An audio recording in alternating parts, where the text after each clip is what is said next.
ICT department থেকে যেটা এই যে ফান্ডটা একটা রাখা হয়েছে, আপনি অলরেডি একটা বক্তব্য শুনেছেন যে 5 কোটি টাকার মতন টোটাল বাজেট রাখা হয়েছে এবং আমরা 5 লাখ টাকা থেকে 5 কোটি টাকা পর্যন্ত একজন স্টার্ট আপ যে উদ্যোক্তা তাকে আমরা সহায়তার চেষ্টা করব।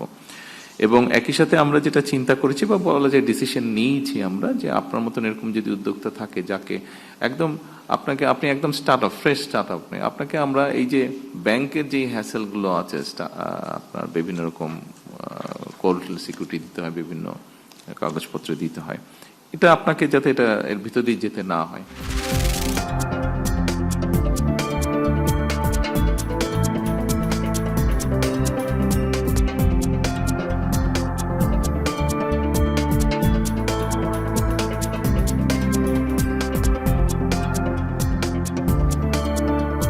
আমাদের সাথে দুই পক্ষের যোগাযোগ হয়ে যদি আসে, দ্যাটস ফাইন, উনি যাবেন, উনি মামলা ফেস করবেন।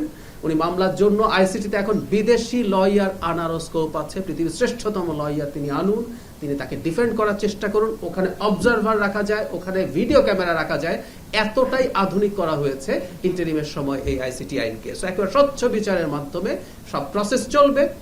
এই দেশের জনগণ যেটা চায়, তিনি যে অপরাধ করেছেন, যে মৃত্যুদণ্ড আছে, সেটা যেন বহাল থাকে। বহাল থাকলে সেই মৃত্যুদণ্ড কার্যকর হবে, সেটাও জনগণ দেখতে চায়।